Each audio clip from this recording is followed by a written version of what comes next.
Vivendo com Jesus, capítulo 29. Glorificação pela prece. Lucas, capítulo 11, versículos de 9 a 13. Os discípulos haviam acabado de receber a diretriz de segurança para enunciar e viver a emoção da prece eficaz. Eram dispensáveis palavras e fórmulas cabalísticas, tornando-se necessária somente a comunhão mental com o Pai generoso. As tradições haviam estabelecido processos complicados para pedir e raramente apresentavam diretrizes para agradecer. Solicitado pelos companheiros para que apresentasse uma proposta singela como a pureza dos lírios do campo, ele lhes ofereceu a nobre oração que ficou denominada como dominical.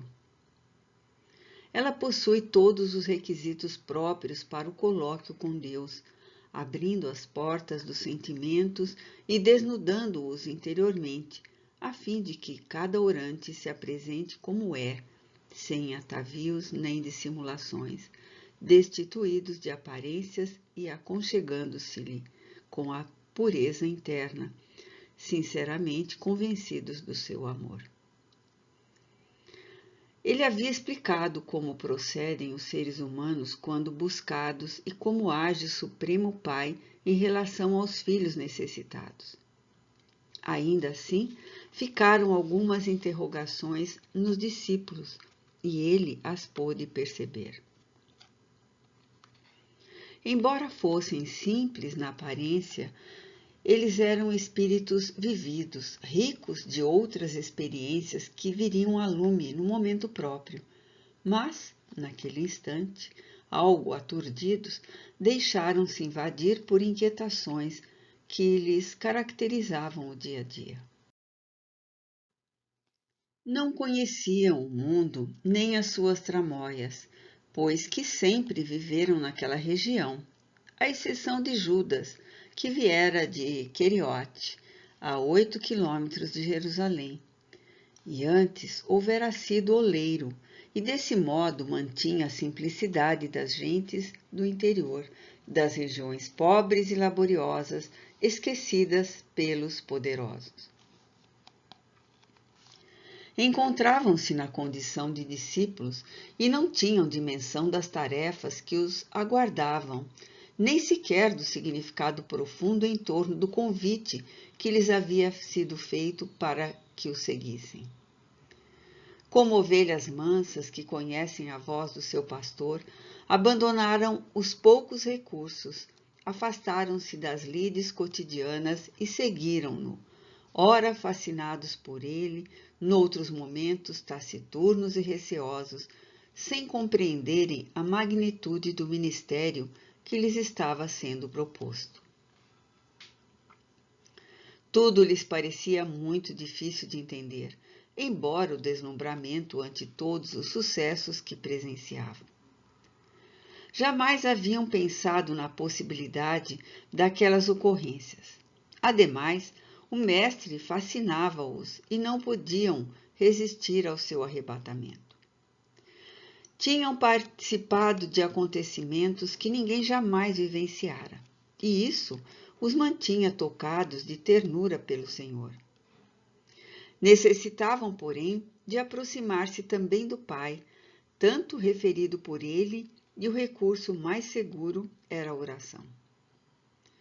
Dando continuidade às explicações necessárias para o êxito da prece, Jesus, enternecido, concluiu: E eu vos digo a vós, pedi e dar-se-vos-á, buscai e achareis, batei e abrir-se-vos-á. Porque qualquer que pede, recebe, e quem busca, acha, e a quem bate, abrir-se-lhe-á. Era como uma sublime inspiração musical.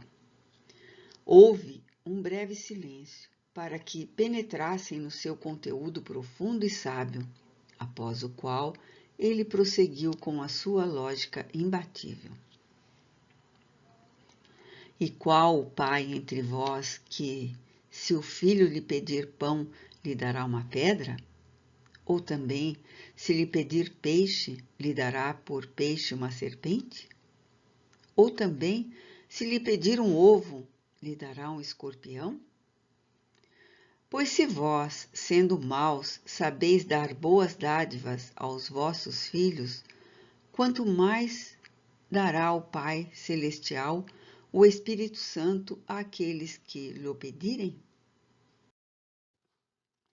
Havia uma sublime e mágica promessa de amor nessa proposição especial. Se entre as criaturas humanas, ainda vencidas pelo egoísmo, a bondade paternal predomina, muitíssimo grandiosa é do genitor divino, sempre vigilante em relação aos filhos amados. A oração é o recurso mais valioso para aproximar a criatura do seu Criador. É também o tônico para erguer da debilidade a ponte para a comunhão com a vida em abundância, o vigor para todos os momentos e o meio rápido para a renovação das forças. A epopeia da oração, ainda pouco vivenciada pelos seres humanos, encontra-se nesse poema de encantamento apresentado por Jesus, glorificando o Pai e engrandecendo os filhos. Deve-se entender, no entanto, o sentido especial dos ensinamentos nele contidos. Discernir o que pedir, porquanto nem tudo o que se pede é o ideal para a existência feliz, em razão da falta de sabedoria do que se deve solicitar. Confunde-se necessidade real com interesse momentâneo, com paixão egóica, ao mesmo tempo com ambição desmedida e fuga dos efeitos que seguem as realizações infelizes. A arte de pedir é também a sabedoria de eleger. Nem sempre, por isso mesmo, o Pai concede ao orante aquilo que ele deseja, porque sabe não o ser o de que realmente necessita. A dor e a escassez são disciplinas abençoadas para o aformoseamento do espírito, para a conquista da saúde e da abundância em vez de punição.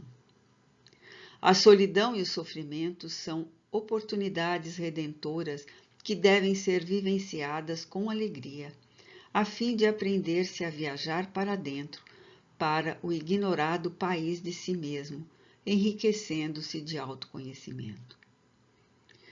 Por outro lado, em face das angústias normais no processo da evolução, busca-se sair das situações penosas sem nenhuma preparação para aquelas que se constituirão futuros desafios e aguardam sabedoria para serem vivenciadas.